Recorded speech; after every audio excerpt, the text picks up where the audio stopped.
special arrangement with Avco Embassy Picture Corporation, Magnetic Video Corporation is proud to offer the following major motion picture on video cassette. Hey everybody, it's J.R. Bentley back here for another edition of Pop Chronicle, the first of January and the first in a long time. And to start off the new year, we are going to take a look back. These are the 5 movies I enjoyed that you may have completely missed in 2017. Number 1, Brigsby Bear. Kyle Mooney wrote the script and stars as James Pope, a man who was kidnapped as a child by Mark Hamill and Jane Addams, who hoped he'd become a genius over years spent sequestered in their bunker home. They convince him that the outside air is irradiated, so he never questions why they can't leave. And Hamill's character creates a TV show called Brigsby Bear to give him the false sense of a world community and to teach him life lessons. And Brigsby Bear, a perfect caricature of kids' TV, becomes his whole world. When Mooney is rescued from the situation as an adult and returned to his real family, he copes with the situation the only way he knows how, by turning to Brigsby Bear. New friends, new experiences, and the dream to finish the story of Brigsby make for a fantastic story and a wonderful, funny, heartwarming film.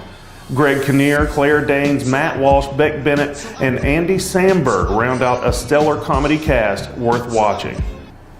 And I say do so as early and as often as possible. It is a wonderful, wonderful film.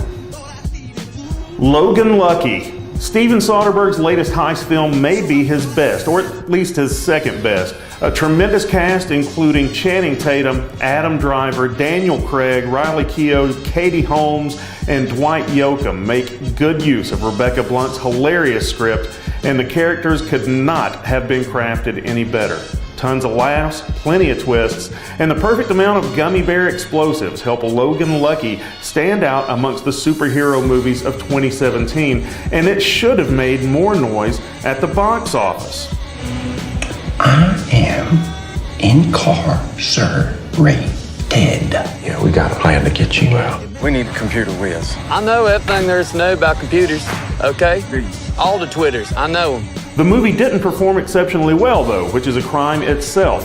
I could easily see a number of Logan's sequels built on the continuing hijinks of these characters, much the same as Soderbergh was able to build with the Oceans franchise. My entire family fell in love with this movie, and my suggestion would be to see it as soon as you can and then watch it again whenever you have the time. And then watch it again. I'm about to get naked, so no bacon. I said no bacon. The Big Sick. Kumail Nanjiani is a funny guy, but not overly and overtly so. He's the kind of funny that takes a while to adjust to because he's a nice guy who's just very dry. It would make sense then that he married a woman with the same sensibilities and sense of humor, but it was a relationship with plenty of obstacles along the way, and that's a story worth telling. In The Big Sick, Nanjiani weaves the tale of his early relationship with his wife, Emily Gordon, who co-wrote the script with him. Rebelling against the arranged marriage culture of his Pakistani family, Kumail falls in love with Emily, an American girl played here by Zoe Kazan, and faces the arduous task of telling his parents, who will surely disown him if he refuses to marry a Pakistani girl of whom they approve. Add to that a bad breakup, a life-threatening sickness, and the disapproval of Emily's parents, played by Holly Hunter and Ray Romano, and the film definitely has its conflict. The performances are first-rate, and the family dynamics of Emily's parents and the Nanjiani family dinner table are wonderfully handled, as Zenobia Shroff steals every scene she's in as Kumail's mother, Charmaine. This is a really good film. It's small, honest, independent filmmaking at its best, and I really feel like you need to see it.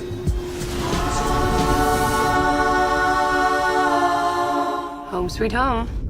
Because the sky is blue. Valeria and the City of a Thousand Planets.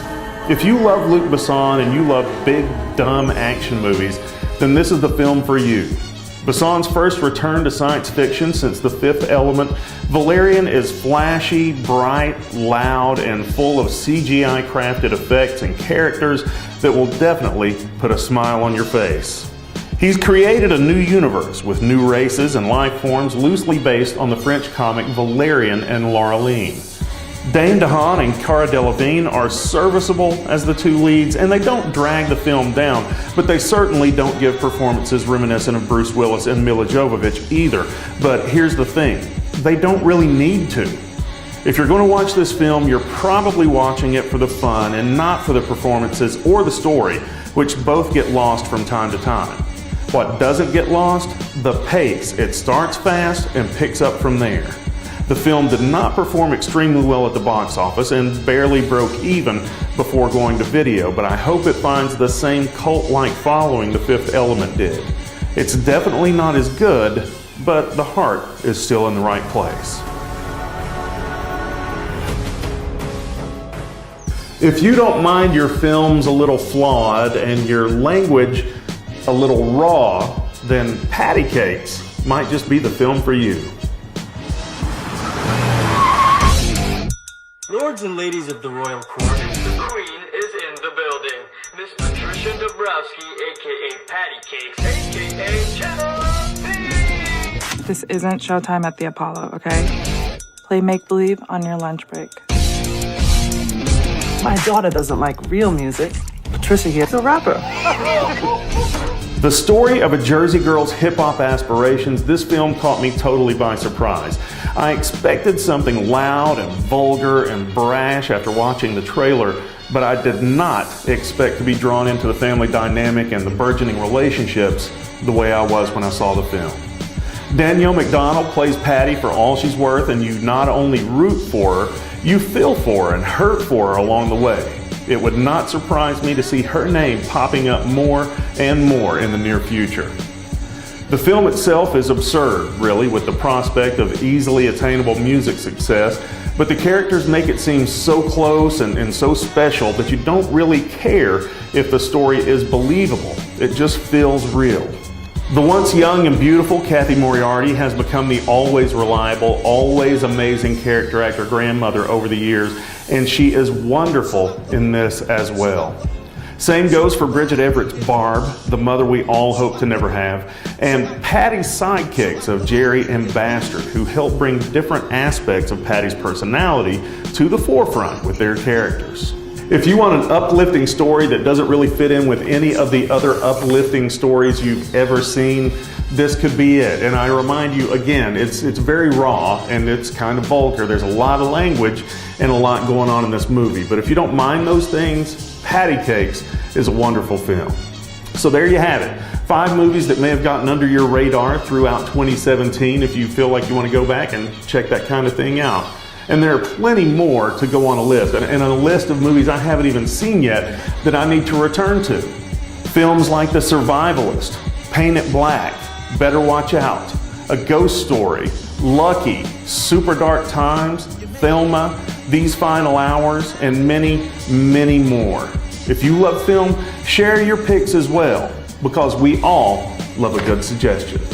This has been the Pop Chronicle. I'm Jared Bentley. Thanks for watching.